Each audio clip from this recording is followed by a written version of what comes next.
If you like thrifting and also you want to save money, this video is going to be so helpful for you. Today, I'm going to teach you how to hem your pants. I don't know about you guys, but every time I go thrifting, I find so many beautiful items of clothing, and oftentimes they don't fit me right. I mean, they might fit me almost right. They're too long.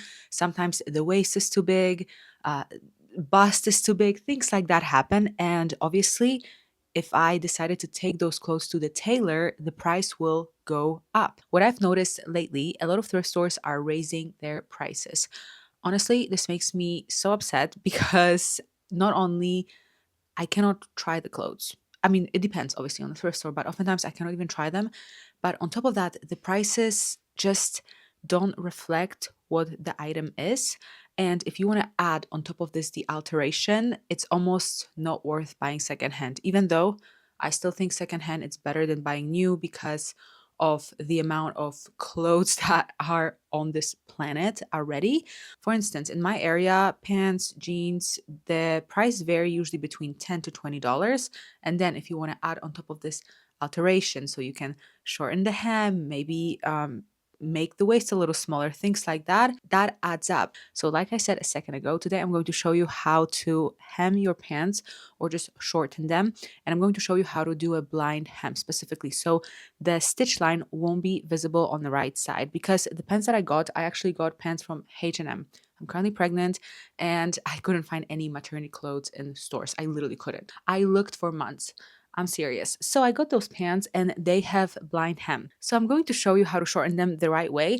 And fun fact, I'm going to show you how to do it without using an overlock machine. So don't worry, you don't have to buy a separate machine. If you don't own a sewing machine, you can go and maybe borrow it from somebody, or you could also go to a local library. If you are in the States, they oftentimes can rent you the machine, which is amazing. Honestly, I love that. So you have options, and trust me, this is going to be so easy. Even if you've never sewn before, just follow this tutorial step by step, maybe try on like a little piece of fabric first, but it is not going to be difficult and it will save you a lot of money in the long run. Or even when you buy your clothes new, oftentimes they don't fit properly. You need to usually alter something. Most people honestly don't, they don't even care. But if you want them to look beautiful on your body, it's good to know those little things so you can again alter your clothes yourself. Knowing how to do simple alterations can save you money and can make you look better. But let me know in the comments below if there's anything else that you want to know how to alter, how to change so your clothes can fit better, because I'm thinking about making this a series, short videos on simple alterations that honestly anybody can do. So drop your suggestions down below and I'm probably most likely going to record them. All right, let's get into altering those pants because I really want to wear them tomorrow to a farmer's market. So the pants are on. And I highly recommend that you adjust the length of the pants with your shoes on, your favorite shoes on, or the shoes that you will wear most of the time with the pants, because sometimes the shoes might have a little bit of length. Mine actually don't really have any length because they're just ballet flats, but that is something that I want you to remember. If you intend to wear the pants with heels or with boots or whatever you like. Right now, I'm going to pin the hem and figure out how long I want my pants to be. I roughly pinned the hem and I'm pretty happy with it. I think what I'm going to do is maybe make it longer by 1 centimeter than this. So if you're happy with the hem, sort of happy, what you have to do right now is get your ruler, make sure that the hem is straight, and then put your pants again before you cut anything, because once you cut, there's no going back. So this is what I'm going to do, and then I'll see you in a second. I decided to shorten the hem by 7 centimeters, which is almost 3 inches. This is actually less than what you saw a second ago, so the pants will be a little bit longer. I'm marking it with a little dot, then I will repin it, put it on again, and see if I'm happy with the length. And yes, this is the length that I wanted, so I'm going to go with it. All right, I'm going to quickly explain to you my plan for removing 7 centimeters in total. First, I sew a guide stitch 4 centimeters above the hem, then I will trim 3 centimeters of fabric below.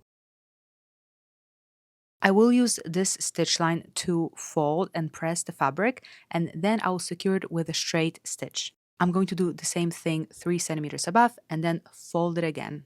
This is how it's going to look like on the left side, and this is how it's going to look like on the right side. All right, let's get into the tutorial. First, I'm going to flip the pants to the left side and mark 4 centimeters from the hem. That stitch will serve me as a crease line for double fold hem later. I'm going to change the stitch length to 5. For you, just do the longest stitch your machine allows. I'll sew in that line that I marked a second ago. This is how it's going to look like. The reason I did it is because it makes it very easy to fold the edge inward when pressing with an iron when you have that stitch. If you don't have that stitch, folding that edge becomes a little bit more complicated and tricky. I'm going to remove 3 centimeters of excess fabric so I'm left with 1 centimeter hem allowance below the pressed stitch line. Just like I illustrated at the beginning, I am going to change the stitch length to 2.5 so it's not the long one anymore, and I'll secure that fold line with a straight stitch. Then I'm going to remove the long stitch that I did at the beginning. I mean, you can leave it if you like, but it just looks kind of messy, so I prefer to remove it personally. Like I illustrated earlier, I'm going to sew another long stitch 3 centimeters above, and it will serve me as a crease line for another fold. And then I'm going to press again the same way I did it before, so towards the left side, and we are almost done. To finish the hem of the blind stitch, I'm going to switch to my home sewing machine because this one can actually do it. The industrial one only has a straight stitch. So I'm going to use this presser foot. It's called blind hem presser foot and it's very easy to use. Let me show you. The first thing I'm going to do is change my presser foot to a blind hem foot. And guys, just pay attention to the video because it is very hard for me to explain this process with words, but I'll do my best. So as you can see, I'm folding the hem to the right side, and what will happen is that edge that we folded earlier will slightly peek out, and that is exactly what I want. What I'm going to do is pin through all the layers to keep everything in place. What will happen is the machine will take a few stitches along the folded edge, the one that it's peeking out, and then one stitch where the main fabric is, and that will be that invisible stitch that will be visible on the right side, if it makes sense. Obviously, to do it, you have to change the stitch on your sewing machine to the blind hem stitch, which is number 7 on my machine.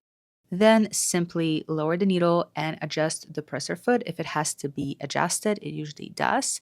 And start stitching. And that's how this stitch will work. As you can see, it catches the fold and then one stitch where the main fabric is. And obviously, don't forget to press. This is how it looks like on the right side. As you can see, the stitch is almost invisible.